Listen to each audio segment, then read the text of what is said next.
Each and every piece, no matter how small, we need to know where it was found. NTSB investigators face pressure like never before. The eyes of the world. We're going to be on this. A Piper Saratoga has crashed into the sea. Hit the water like this. At the controls of the small plane, one of the biggest names in American life, John F. Kennedy Jr. What a rising star he was. Some people were thinking he'd have a shot at being a president of the United States. Morning. Another dark chapter in a tragic family saga. There was this Kennedy curse. John, what's going on? Now all the world wants to know, what's the real story behind the crash that killed a Kennedy?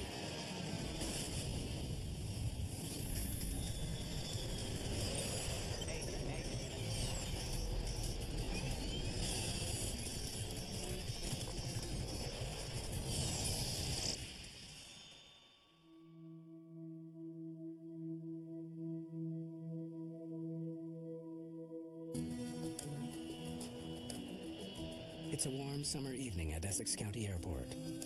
Less than an hour from the busy streets of Manhattan, the small airfield serves many of New York's wealthiest citizens, boarding private planes for weekend getaways. Preparing to pilot his own plane, a man who in many ways is the elite of the elite.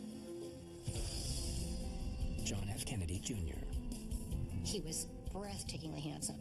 He was such a crown prince, people kept waiting for the moment when he would run for office publicly. It was like sort of an assumption, I think, kind of quietly in the background. Though JFK Jr. has not yet run for office. Good morning. Thank you for coming. He's already a huge celebrity. People magazine's sexiest man alive. Ladies and gentlemen, meet George. He's also the editor-in-chief of his own splashy publication. And most importantly, the only son of the late President John Fitzgerald Kennedy. The public fascination with John Kennedy Jr. stems from his father's extraordinary life and tragic death. President Kennedy has been assassinated. It's official now. The beloved president was cut down by an assassin's bullet just 3 days before John Jr.'s 3rd birthday. We watched this adorable little child playing under the desk in the Oval Office. We watched him riding on his daddy's back in the White House, playing horsey with his daddy. We watched him, of course, at that one terribly tragic and sad moment when the small child in a little short knee coat saluted his father's casket as it came by.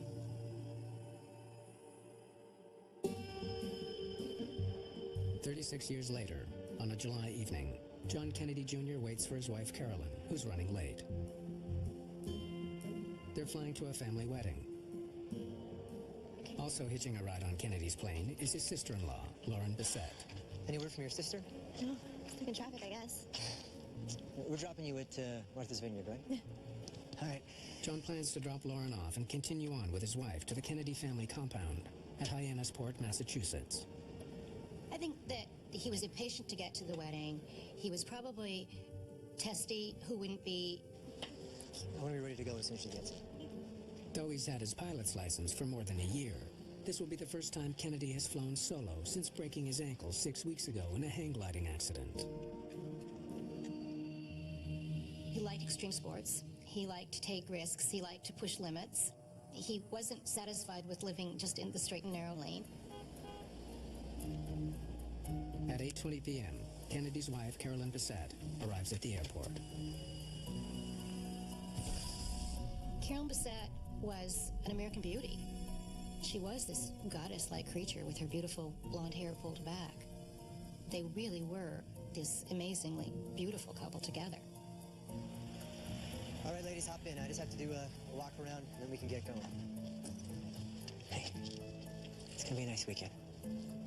Since marrying John 3 years ago, Carolyn has been forced into the media spotlight. Paparazzi hound the famous couple at every turn.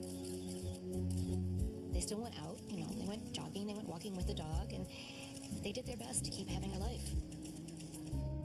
The constant scrutiny turns up signs of tension between the couple.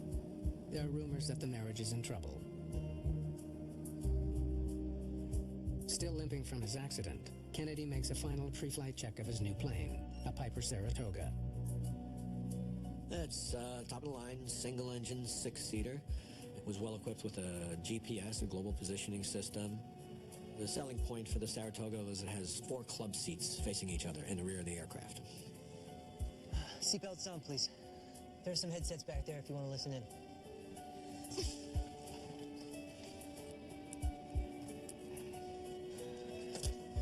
All right, battery on, fuel pump on, and propeller is clear. The flight to Martha's Vineyard should take about 90 minutes. After that, it's just a short hop to Hyannisport. The route from Essex County Airport to Martha's Vineyard, he was quite familiar. He'd done it several times.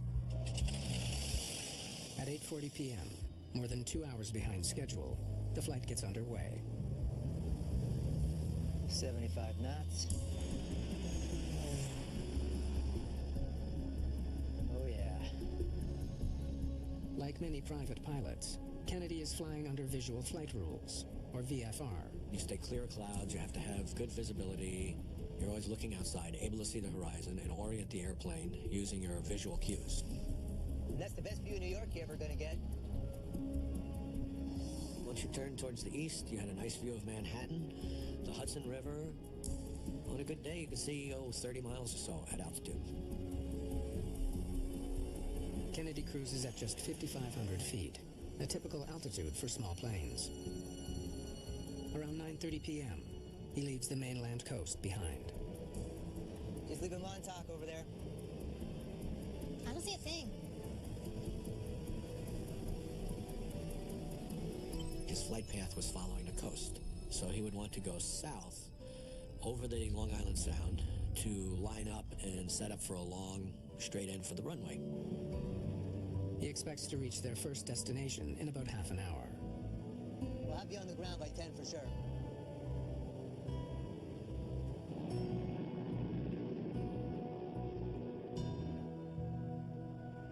But by 10 o'clock, Martha's Vineyard Tower. Airport security here. the air traffic controller at Martha's Vineyard Airport has had no contact with Kennedy's plane. Any word on that flight?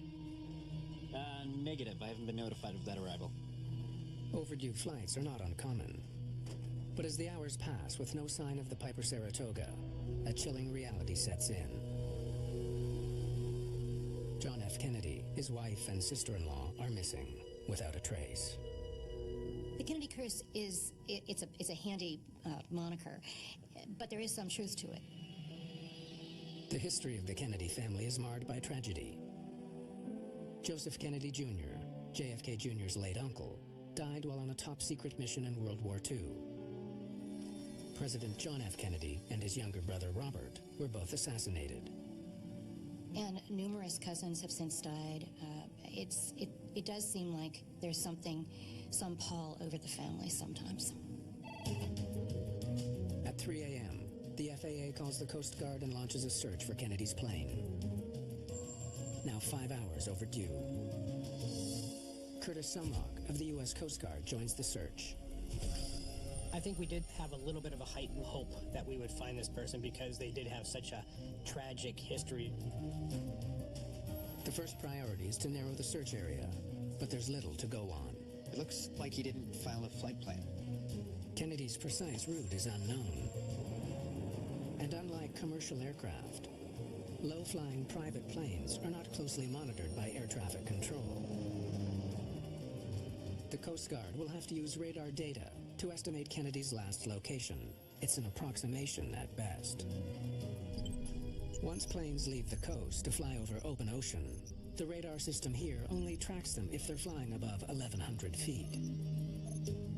We don't know what happens after that altitude, so if, for instance, there was some attempt to recover, it could fly 100 yards or it could fly 5 miles. We don't know. All the searchers know for certain is that Kennedy's plane is missing, and it's up to them to find it.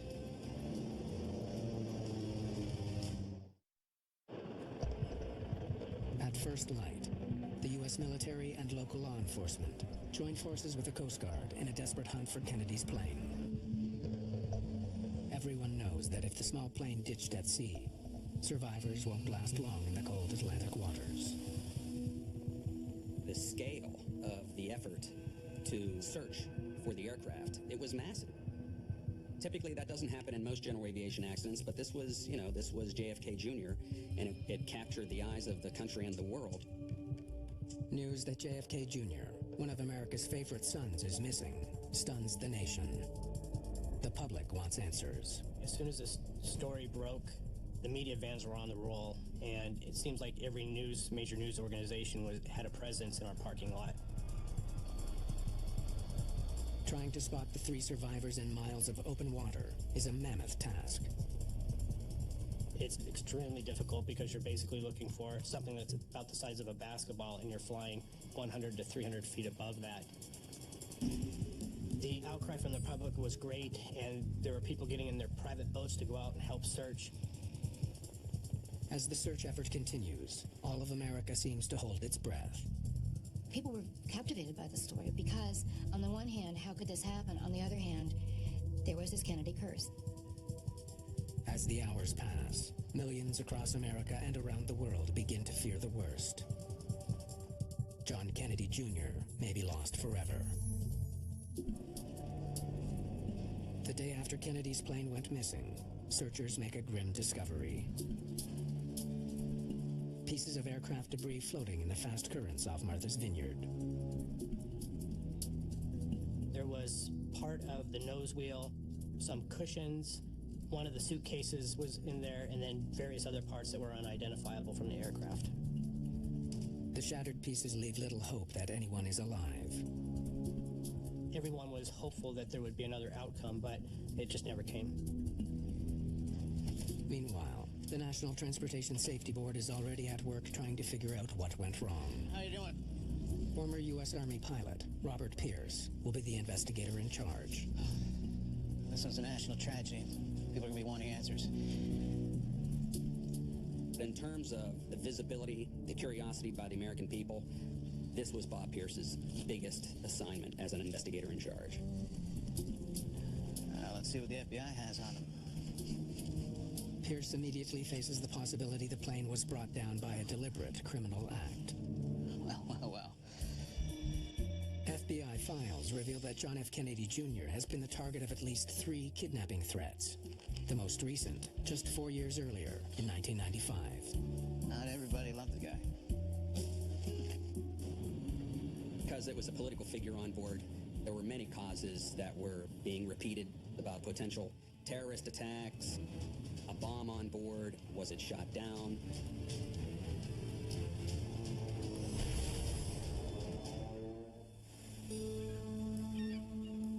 The answers could lie with the wreckage, but it's still lost at the bottom of the Atlantic. Navy divers scour the ocean floor searching for sunken debris. Let's go. For now, investigators must learn what they can from the Saratoga's flight path. They compile data from coastal radar stations to build a picture of how the plane was flying. Hey, so far, so good. And just as he leaves the coast, he suddenly starts heading away from Martha's Vineyard. Why is he flying in the wrong direction?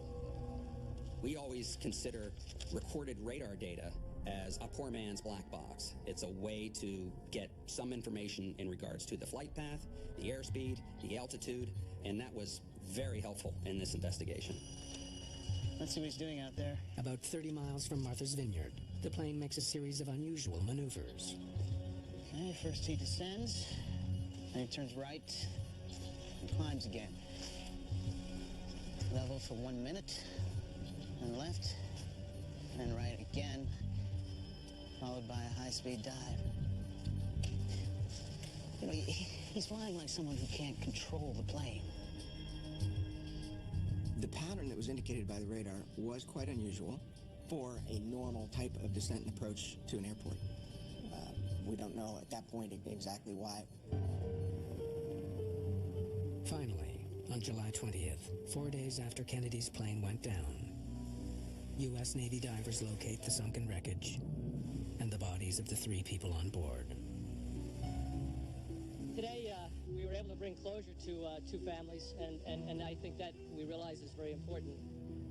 I can still remember pictures of him saluting as the motorcade went by in the funeral procession, And I think that was probably the hardest part, is seeing the tragic loss of so many of the generations there. John F. Kennedy was really the crown prince of this family. It seems almost Shakespearean in its tragedy to see the way we lost him. What a horrible way to go, and what a sad way. It seemed more than anything tragic to me to have this light snuffed out so soon, when there was so much that he could have done to brighten the world. Hey, Jeff Gazzetti. Can't wait to see what you have so far. NTSB investigator Jeff Gazzetti flies out from Washington to join the team. My boss at the time called me saying, listen, if they find the wreckage, you're going to be the guy that's going up there to lead the examination of the wreckage. Okay, ready when you are. He starts by studying video evidence, images of the wreckage captured by Navy divers. You fast forward to the main wreckage. For Gazzetti, the way the pieces have fallen and the distance between them are important clues. You have to answer the first question. Did the airplane crash and disintegrate upon impact, or was there some sort of in-flight breakup?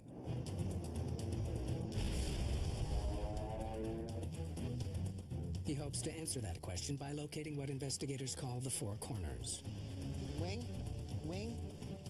tail, nose.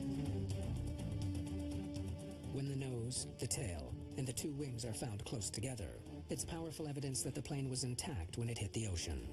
Looks like it was in one piece till it hit the water. All the major components of the airplane were in a localized area 120 feet beneath the surface of the water. So we were very confident that this was not an in-flight breakup. And that's the best view of New York you're ever going to get. The discovery helps put to rest lingering fears that there could have been a bomb on board. It was important to settle on the fact that this was not an in-flight structural failure, because then we could concentrate on immediately examining the wreckage that we had. For investigators, eliminating one potential cause is a step forward, but the job has only begun. And Gazzetti knows he'll be feeling intense pressure every step of the way. The visibility, the crush of the media, the eyes of the world were going to be on this. So from that standpoint, I knew I had to do my job by the book.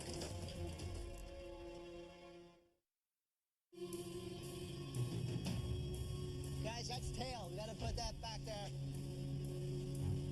The cables, get the cables all together in one spot. Let's keep them over there. Salvage efforts have recovered 75% of John F. Kennedy Jr.'s Piper Saratoga from the ocean.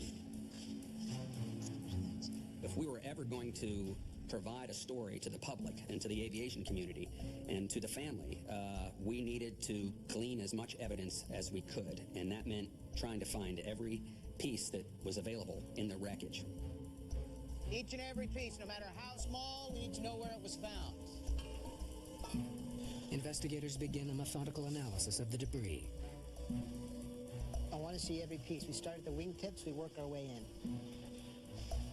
The small plane was not required to carry flight recorders. Gazzetti will have to uncover the story behind this crash by interpreting the clues imprinted on the crumpled debris. Okay, let's see how you hit the water. If Gazzetti can understand exactly how the plane hit the water, it might tell him what went wrong. The right wing is much more damaged than the left wing. Bit by bit, the damage reveals how the plane came down. When you look at crush marks on a structure, they can tell you a lot. There's something called accordion crush damage, where you just take the structure and the impact just crushes it down and it looks like an accordion, which gives you an idea of what the angle of impact was. Huh. I wasn't expecting that. The roof's badly damaged, but no damage on the floor. I think they were upside down. Spanking right, hit the water, like this. The discovery paints a terrifying picture of the flight's final moments. Come on! Level up!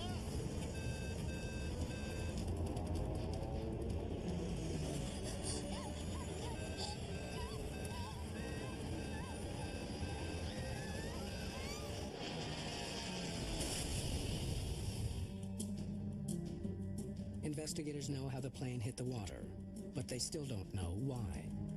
And mounting public pressure is never far from their minds.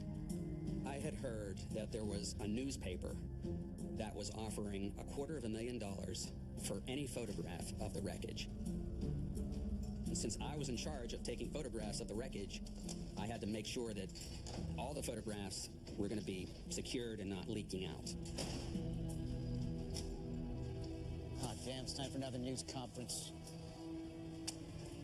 You have the pressure from the media. They really want to know what's going on. And if you're a mid-level investigator, you have the pressure from your boss to get things done so that media and the public can actually be informed as to what's going on.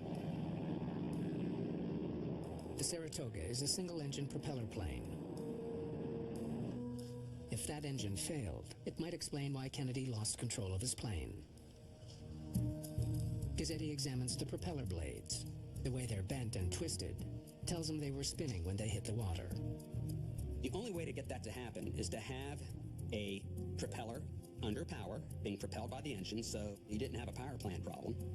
The evidence is clear. There's nothing wrong with that engine. Investigators shift their attention to the complex mechanisms that control the motion of the plane. All right, let's run the cables and see what kind of shape they're in. That's it.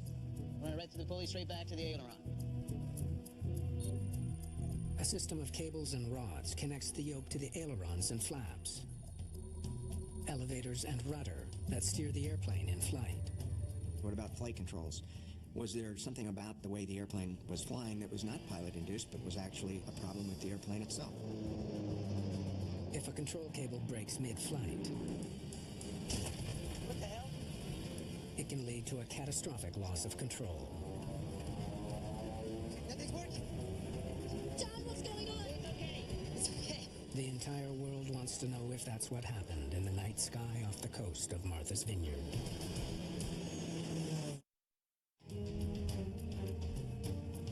A close examination of the flight control system from JFK Jr.'s Piper Saratoga provides conclusive evidence.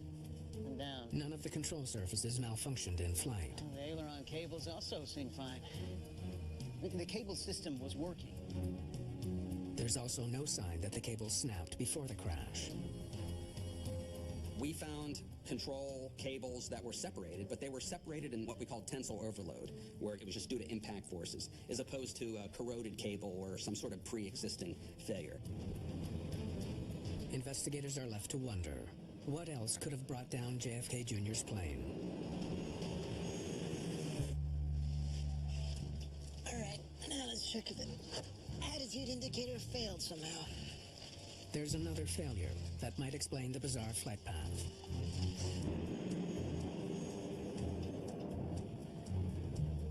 You good? Pilots rely on one instrument more than any other to warn them when they aren't flying straight and level. The attitude indicator tracks the plane's motion in space, up and down, left and right. If it malfunctioned and gave Kennedy faulty information, it might have fooled him into steering the plane into the ocean. Damn it! Come on! Level off!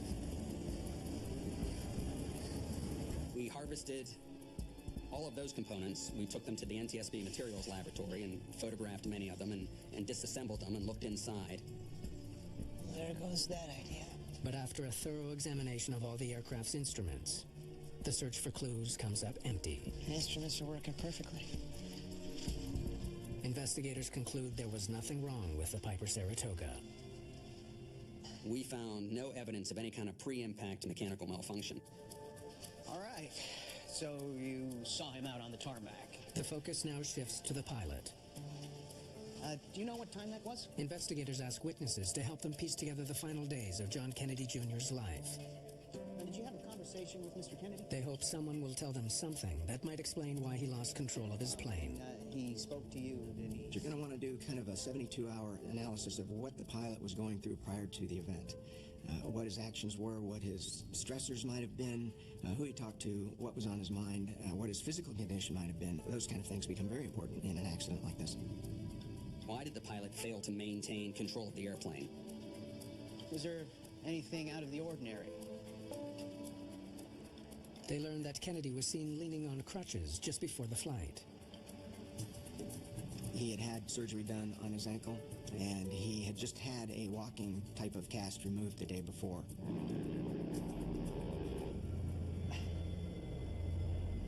Pilots need both their hands and their feet to fly a plane.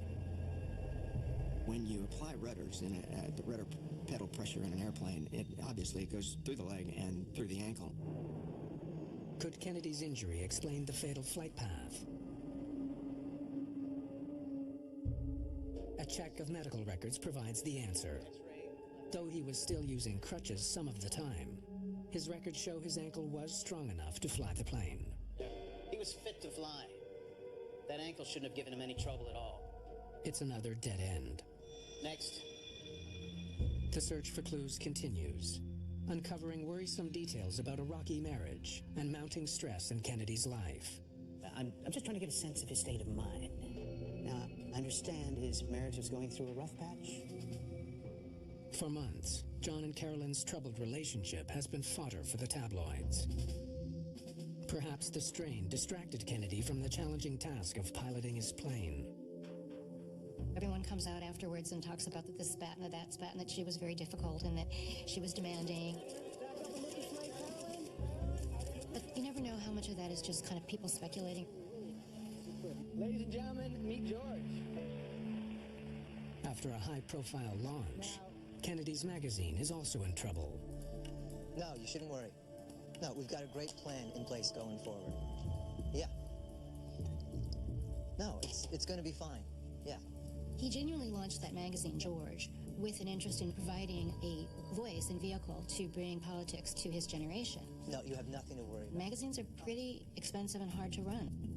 It wasn't doing too well by the end.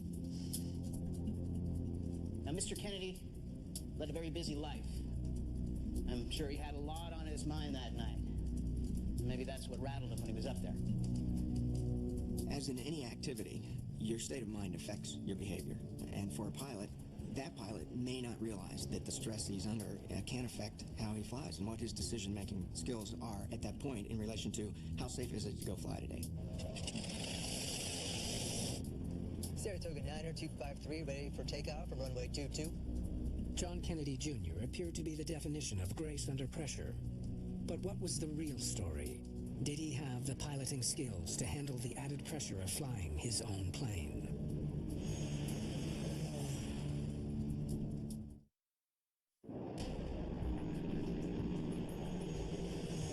Over 300 flight hours. He wasn't a total rookie. He had a fair number of flight hours under his belt. Investigators checked John Kennedy's training records to learn all they can about his experience as a pilot. So what did he learn in 300 hours? I'd like to try a few ILS approaches again today. Kennedy had been taking lessons on and off for 17 years, but he had relatively little experience flying on his own. Starting my descent now. In Mr. Kennedy's case, of the 310 hours he had, only about 70 to 75 were by himself, flying solo. 1, 2, 3, 4, 5, 6. There's another troubling detail. 11 different instructors. I can't imagine any of them got to know the guy too well. Kennedy trained with a lot of different instructors during those years. Should I throttle back more? I would not want to train the way Mr. Kennedy ended up training. I would prefer to stick with one instructor, especially during the instrument portion of that training. Hey, sorry I'm late. You with me today? Tim O'Neill was one of John Kennedy's instructors. He was a very busy person, so he'd be running in and running out. Sometimes he'd be running late. Hate that highway. It's always packed. It's not very helpful in a learning process to have other things on your mind. So, I read what you told my colleague. I just need to confirm a few things. Investigators learn of another tragic pre-flight choice, one that might have made all the difference. You actually offered to make the flight with him on that night? One of his instructors offered to fly with him the day of the crash. Thanks for the offer, but I want to do it alone.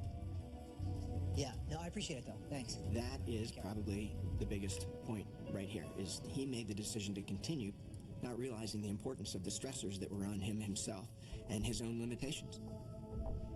He's only qualified for visual flying. He hadn't finished his training for instrument-only flights. Investigators also learned Kennedy was still working towards his instrument rating, a crucial qualification for flying at night or in bad weather. Instrument flight is one of the hardest ratings to get when you're moving up through your licenses and ratings. And it involves flying without looking outside the aircraft, so that when you're in clouds, you can maintain control of the aircraft. So he wasn't ready to fly if he couldn't see. So could he see or not? Look, I'll need the most detailed weather available. With an instrument rating, you're able to take off, fly into, through the clouds, and continue on, where visual flight rules you would be unable to take off. Computer records reveal that Kennedy checked the weather online at 6:34 p.m. It was a clear day with good visibility. But Carolyn's last-minute shopping and the heavy rush hour traffic pushed their departure time back by more than 2 hours. Any word from your sister? No, stuck in traffic, I guess. No, it's Friday. I told her it was going to be jammed. By that time, weather conditions were deteriorating, with haze making it hard to see the horizon. I just need to confirm... Interviews with pilots flying that evening revealed that visibility was especially bad below 6,000 feet, the altitude at which Kennedy was flying. Must have been pretty hard to see. There was some haze coming and going, and some stations reported some mist. Starting to get a bit sucked in. Hope it clears up for the weekend. Investigators believe Kennedy found himself flying in difficult visual conditions. Conditions too dark and hazy for a pilot used to relying on visual cues instead of instruments. Not a great night for this guy to be flying. Weather plays an immense role in all aviation accidents, even the ones that you might not think it would. They wonder if Kennedy was getting weather updates during the flight. 127.25. To get accurate information, he would have had to tune his radio to the weather transmission from Martha's Vineyard. The radio from Kennedy's plane is among the many parts salvaged from the ocean. Investigators test the radio to confirm that it was working. Then they check to see if it was set at the right frequency. Fingers crossed we can figure out what he had dialed in.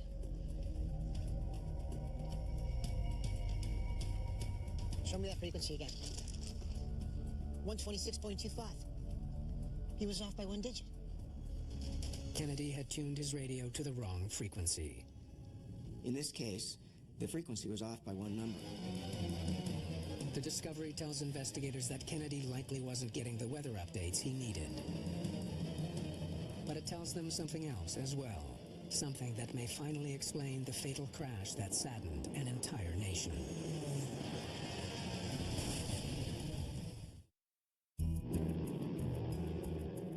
Investigators zero in on a theory that may explain the fatal accident that killed John F. Kennedy Jr., his wife Carolyn, and her sister Lauren.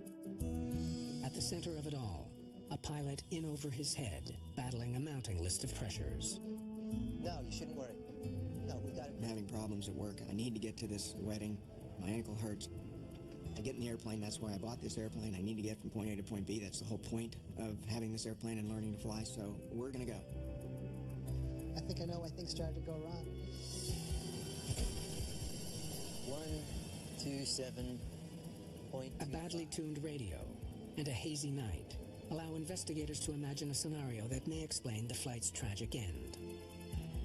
It started after he cleared New York. In hazy conditions, Kennedy would have no visual reference to tell him which way is up. Visibility was bad, and it's getting worse. He starts his descent. As it was getting dark in marginal conditions, he was in a very precarious area for visual flight rule of VFR flying.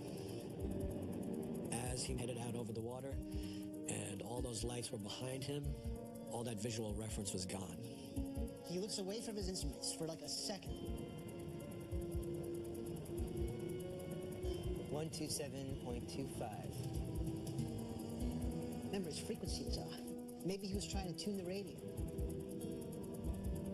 He might look to see if the frequency had changed, or if he had got it wrong in his mind. Still nothing. Just something weird with the radio. No big deal. While all of that's going on, it's quite easy for the airplane to slip into a little bit of a bank, one direction or another. If you're in a turn for an extended period of time, your inner ear can feel a reverse of the turn, and you can become spatially disoriented very easily.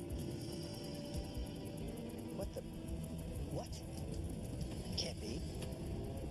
He looks back. His instruments are telling him one thing, his sense is another. What the?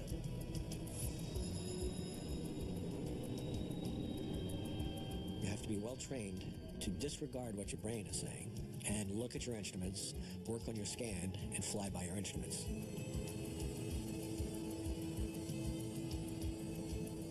What the hell? John! John! Just wait. Come on. Level off. What are you doing? Climb.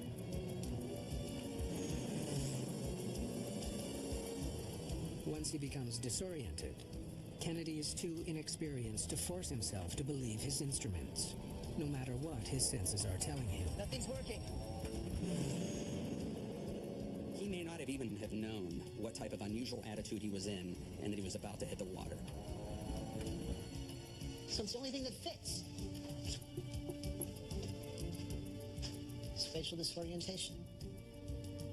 You're really left with the gaping possibility that was always there, which was the classic case of spatial disorientation, which unfortunately has killed so many pilots.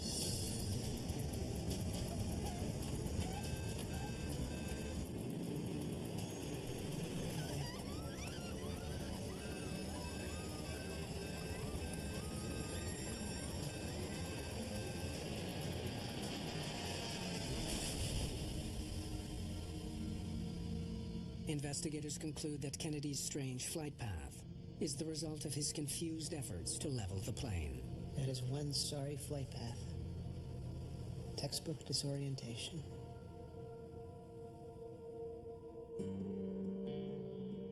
The NTSB's official report cites Kennedy's failure to maintain control of the airplane during a descent over water at night.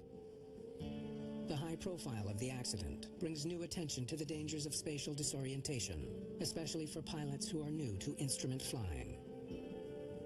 I always try to teach students, be ready to buy an airline ticket. And there was numerous cases where my students left their plane where it was, and they'd call me, and I'd go pick it up for them. You need to always have an out, and an airline ticket is your best out. I don't think the public wanted to accept sort of pilot error or pilot arrogance, which may have been the same thing in this case, as the cause. Losing him was one thing, but losing him essentially to his own mistake made it much worse. A young person with such promise. Some people were thinking he'd have a shot at being a president of the United States. Good morning. In the end, we lost a piece of our American innocence. It was a tragedy.